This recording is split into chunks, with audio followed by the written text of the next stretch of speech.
Salut Cyril, Bonjour Franck. tu vas bien? Ouais, nickel. Bon. Alors c'est l'épisode de notre désormais régulier, on va juste dire régulier, on va pas dire quelle est la fréquence, podcast 15 minutes, le quart d'heure d'AC Mentoring. Cette fois-ci, nous avons décidé de parler de ce que l'année 2020 et toutes ses particularités et autres vicissitudes nous ont permis de faire comme apprentissage. Donc, sans plus attendre, Cyril, je voudrais te demander si, entre le début de l'année et la fin de l'année, il y a tant de choses que ça qui ont changé pour toi en 2020. Ah, c'est une bonne question. Effectivement, il y a pas mal de choses qui ont bougé cette année. C'est une année intéressante, entre guillemets, au regard des choses qu'on a pu changer dans nos vies. En tout cas, moi particulièrement. Et premier exemple qui me vient en tête, c'est un exemple personnel. Dans la maison, on avait déjà mis en place un mode de fonctionnement avec une répartition des tâches le plus équilibré possible. Avec le confinement et les personnes à distance, hein, puisque j'ai deux de mes enfants qui sont l'un au Portugal, l'autre aux États-Unis, on a mis des tâches qui sont faites à distance, en l'occurrence l'accompagnement de la dernière sur ses devoirs, qui est faite par les personnes présentes, mais aussi les personnes à distance, via des séances notamment en vidéoconférence. Donc Excellent. voilà, intéressant. Mm. Et je trouve que c'est intéressant parce que on se pose plus la question aujourd'hui en deuxième confinement de faire ceci de cette façon-là, alors qu'au début c'était un peu ah c'est rigolo, on va faire des choses à distance. Donc il y a vraiment un changement d'état d'esprit, je trouve, sur des choses qui se sont ancrées vraiment complètement dans les manières de faire. C'est Euh, hyper marrant le parallèle que tu mets là, parce qu'en fait, tu te retrouves avec l'unité familiale qui n'a plus de rapport avec l'unité de lieu de vie de la famille. Et je suis obligé de faire le parallèle entre la façon dont on bosse nous les uns avec les autres chez AC Mentoring, où finalement d'ici quelques semaines on n'aura plus du tout de bureau et où on est éclaté à différents endroits sans que on ait le sentiment de ne plus être ensemble, de ne plus être un groupe. Après tout, regarde, là, moi, je suis quand même à 2000 kilomètres de toi, à l'heure qu'il est que nous enregistrons. ouais, ouais, c'est effectivement une dimension spatio-temporelle mise à jour ou quelque chose comme ça. Donc justement, ça me fait penser euh, à Star Trek un peu. Euh, Ouais. de ton côté, est-ce que tu as fait évoluer des choses, notamment d'un point de vue personnel dans la maison Ah, je suis de plus en plus chauve et de plus en plus maigre, histoire d'essayer de ressembler au capitaine Picard. Mais à part ça, à part ça, oui, j'ai fait jouer des choses. J'avais pas l'habitude de travailler à la maison. Ici à Varsovie, j'y étais pour pas travailler en fait. J'étais un travailleur nomade, je travaillais des avions, des trains, de bureaux de passage, du bureau français, du bureau polonais, mais pas à la maison. Et donc il a fallu que je réorganise la façon de travailler dans un espace, dans un endroit que j'avais pas prévu pour le travail. Donc mon vieux laptop de voyage a fait de la résistance pendant pas mal de temps et puis aujourd'hui il est remplacé par un ordinateur fixe. Euh, Mes vieux casques, entre guillemets, sans fil prévus pour le téléphone, que j'utilisais aussi sur les ordinateurs, finalement ont été remplacés, etc., etc. Mais surtout, j'ai euh, organisé la possibilité de travailler, non pas que matériel, comme je l'avais expliqué avant, mais en démarrant les journées, en séparant la partie qui était liée au fonctionnement dans la maison de celles liées au travail, avec des cérémonies de clôture, des cérémonies d'ouverture, et puis surtout l'attribution de certaines tâches à certaines circonstances et dans certains lieux. Il y a des choses que je fais parce que sur mon téléphone portable, parce que je suis en train d'attendre que l'eau du thé bout, et des choses que je fais la porte fermée dans mon bureau. Et comme ça, il y a quelques catégories où je me consacre à différentes tâches en fonction des circonstances et des lieux. Je faisais jamais ça avant. Ça veut dire que tu as une liste de tâches pour Lokibu, par C'est exemple. ça, il y a des choses que je fais quand l'eau bout. Enfin, en attendant que l'eau bout, et tout à fait. Vérifier certains emails, regarder des outils de communication style Slack, regarder les WhatsApp, parce que sinon ça m'interrompt en permanence lorsque je suis en train de faire des tâches qui demandent plus de concentration ou qui sont plus des tâches de fond, ou lorsque je suis en train d'interagir à travers une visio avec quelqu'un. Donc oui, il y a des choses que je remets à d'autres circonstances, à d'autres moments, sur d'autres outils. Et j'avais pas fait ce travail-là de façon structurée avant. Et quand tu parles de cérémonie d'ouverture et de clôture, tu penses à quoi? Les Oscars, évidemment. Non, je pense à une série de petites routines, de petits rituels, toujours faits dans le même ordre, afin de faire en sorte que les choses démarrent dans les bonnes conditions ou s'arrêtent dans les bonnes conditions. C'est un petit peu la même chose que la checklist du pilote, j'aurais tendance à dire. Et ma journée de travail commence par une checklist avec des actions physiques, des actions de respiration qui m'amènent jusqu'à m'asseoir dans mon siège. Et les 2 ou 3 vérifications que tout est là, que tout est bien en place et que je peux commencer à travailler dans un mode qui ne sera pas dégradé. De la même façon que je peux, en fin de journée ou en fin de période de travail, retourner interagir avec les autres personnes qui peuplent ma maison sans avoir mon boulot à l'esprit et donc ne pas les écouter et ne pas interagir avec eux comme ils le méritent, quoi. Dis-moi, j'ai entendu dire que tu avais développé une relation et un attachement tout particulier depuis la vague de pandémie à un instrument à 2 roues. Est-ce que tu peux nous en dire un peu plus, Cyril, s'il te plaît? Tu penses peut-être au Qu'en vélo. est-il de toi et ton vélo, en effet? Mon vélo est plus souvent crevé qu'il ne l'était précédemment parce que je l'utilise plus. Donc forcément, il a plus d'heures d'heures au compteur. Effectivement, la pandémie a démocratisé encore plus qu'il ne l'était, en tout cas dans les grandes villes, le vélo. On voit bien à Paris que là où les vélos étaient tolérés avant 2020, aujourd'hui, en 2021, ce seront les voitures qui seront peut-être tolérées.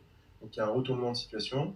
On n'est pas encore à Copenhague ou à Amsterdam, mais on sent qu'il y a un mouvement qui est en train de se passer. Et moi, personnellement, je suis très heureux de me déplacer en vélo quasiment tout le temps, alors que précédemment, je me disais, ouais, c'est compliqué, à Paris, il pleut, ça va être difficile, etc. Finalement, la force de l'habitude fait que non seulement ça devient un moyen de transport pratique, rapide, mais en plus, c'est un moment où je fais des choses moi aussi que je ne faisais pas forcément avant, ou pas aussi facilement. Un exemple, je passe énormément de coups de fil sur mon vélo. Et moi, dans ma journée, j'ai toujours des moments où je me dis, oh, j'ai jamais le temps pour appeler les gens. Bah là, en vélo, c'est pas évident d'ouvrir son laptop, donc je privilégie l'appel téléphonique. Et je me faisais la réflexion tout à l'heure, puisque je discutais avec un collègue. On fait souvent les accompagnements à deux chez AC Mentoring, et il me disait, ah tiens, c'est rigolo, avec toi, on fait des coachings parfois. Eh bien, tu es sur ton vélo. Et oui, donc on peut tout faire en vélo. À condition de faire quand même attention, de garder les yeux ouverts et de regarder la circulation, hein. Absolument. Toi, il y a des choses comme ça que tu as commencé à faire en 2020 que tu ne faisais pas avant. Oui, certaines, principalement tous liés à la digitalisation de nos activités. En fait, il y a des outils que j'utilisais pas du tout. Ça me serait jamais venu à l'esprit de faire un podcast, mais au-delà de ça, c'est vrai que je gardais pour les rencontres physiques un certain nombre d'actions qu'aujourd'hui je sais très bien faire sans perte de valeur, au contraire même, je pense avec plus de valeur ajoutée à travers les ordinateurs. Alors ça peut être animer un groupe de travail, animer un groupe d'idéation, ça peut être illustrer ce que l'on est en train de dire à travers des choses qui vont rester, mais qui sont aussi très très expressives et qui expliquent beaucoup plus facilement parce qu'on utilise Klaxoon en même temps qu'on est en train de parler dans une session vidéo. Oui, il y a un certain nombre d'outils comme ça que je me suis mis à utiliser alors qu'avant, je les snobais peut-être sans raison. Et je crois que de toute façon, ça, c'est définitivement un avant et un après. Je ne recommencerai probablement plus à faire certaines choses en physique, sauf si j'y suis contraint et forcé. Et je crois qu'aujourd'hui, les interventions que nous avons auprès de certains clients seront systématiquement hybrides avec pas mal de choses digitalisées finalement. Même si on est ensemble, je crois que utiliser Klaxoon pour faire un retour sur expérience et un bon vieux kiss, ça sera quelque chose que on fera toujours maintenant, même si on est autour de la même table. De ce point de vue-là, on a parlé pour l'instant surtout de choses qui étaient allez, matérielles, concrètes, physiques. Est-ce que dans une dimension un peu plus philosophique, ou si on ne veut pas aller jusque-là, en tout cas morale, ça a changé des choses pour toi cette année 2020, Cyril? Oui, définitivement, je suis d'accord avec ta phrase, il y a eu un avant, il y a eu un après, pour plein de raisons. Moi en particulier sur ma prise de conscience de la nécessité de gérer, traiter ma frustration. Frustration qui peut être amplifiée par une fatigue cognitive liée au digital et aux écrans, bien sûr, mais une frustration qui existait déjà avant le confinement, mais qui a été amplifiée. Je me suis par exemple vu réagir de manière agressive plusieurs fois, alors que je me disais que ce n'était pas forcément mon style naturel. Néanmoins, je sentais de plus en plus d'agressivité. Ça m'a fait réfléchir à la manière dont je faisais les choses, pourquoi je les faisais, quelles étaient, je dirais, peut-être les choses qui me faisaient réagir. Et comme je ne comprenais pas tout, j'ai décidé à l'occasion d'un enclenchement de formation sur le coaching que je suis en train de faire, de travailler sur moi, de travailler sur mes émotions, sujet que je n'ai pas forcément l'habitude de faire naturellement. Et voilà, je me fais aussi accompagner là-dessus. Et pour moi, voilà, ça a déclenché ça a déclenché cette nécessité de plus s'occuper de soi-même finalement, euh, plus accueillir des choses qui sont angoissantes d'une certaine façon, hein, liées à l'incertitude. Tu nous parleras peut-être après justement de toi, comment tu gères cette incertitude liée aux événements qu'on ne maîtrise pas, et la pandémie a été un élément important de ça. Donc moi, j'ai l'impression que en 2021, quand j'aurais avancé dans mon parcours, j'aurais vraiment grandi en décidant volontairement de traiter certaines choses qui avant, finalement, voilà, je les considérais comme étant un mal présent, mais pas forcément nécessaire à traiter. Ouais, c'est bien, tu vas pouvoir m'aider avec mon impatience alors, parce que j'ai pas encore trouvé totalement la solution. Euh, En ce qui concerne l'incertitude, On fera un coaching, Franck. ça me va, ça me va, ça va. Tu me superviseras. En ce qui concerne l'incertitude, c'est vrai que moi 2020, ça m'a beaucoup, beaucoup, beaucoup challengé. Je me projette pas terriblement dans le futur par nature. C'est pas tellement mon anticipation, la projection, c'est pas tellement ma tasse de thé. Mais là, 2020 nous a mis dans une situation quand même particulièrement extrême quant au fait de ne pas savoir ce qu'allait se passer demain, après-demain, et on n'a pas terminé. Hein. Et ça m'a forcé à revoir la façon dont je gérais effectivement l'incertitude. Et j'ai mis un petit peu de temps. Je pense qu'il a fallu une bonne partie du premier confinement pour que je réalise qu'en fait, en ce qui me concerne, mais je ne crois pas que ce soit 100% unique à moi, en ce qui me concerne, gérer l'incertitude, ça veut dire que, un, il faut être volontaire, et deux, il faut être expérimental dans son approche. Arrivé fin avril, j'en avais marre d'attendre que les clients nous appellent, les prospects nous appellent, alors encore pire, ou les gouvernements nous donnent des aides, ou nous disent 100% ce que l'on devait faire ou pas faire. Et j'ai réalisé que fallait d'abord que ça parte de moi, que ça parte de nous, et que la seule façon que j'avais de ne pas devenir fou, alors que tout était incertain, que je ne savais pas quand je pourrais retourner voir ma famille en France, que je ne savais pas quand est-ce qu'il serait safe de dire à mes collègues qu'on pouvait se rencontrer au bureau, etc., bah, que j'allais, moi, prendre des initiatives et les devants là-dessus, et que c'était jamais qu'une question de le décider. Alors, de décider, on ne peut pas faire fi de la réalité. Je ne vais pas dire qu'il n'y a pas de pandémie, je ne vais pas dire qu'il est gênant. Il n'est pas gênant d'être dans un ascenseur à plusieurs, mais décider que finalement on allait faire des réunions en prenant un café et en marchant dans la rue en étant à 2 mètres l'un de l'autre, ça c'est possible et on peut le faire et faut le faire. Et puis si ça marche pas parce qu'il y a trop de bruit, alors c'est pas dans la rue, c'est dans un parc. Et si dans un parc il y a trop de distractions, alors c'est ailleurs. Mais que de toute façon, il fallait se mettre en mouvement et puis garder ce qui marchait bien et puis essayer d'améliorer ce qui marchait pas. Ça, c'est quelque chose que j'ai véritablement réalisé et mis en œuvre cette année. Et de ce point de vue-là, je suis très reconnaissant à cette année complètement absurde qu'on vient de venir, de m'avoir permis de modéliser davantage mon approche quant au futur et à la certitude. Ouais, c'est vraiment quelque chose que je retiendrai de cette année. C'est peut-être même la chose principale que je retiendrai.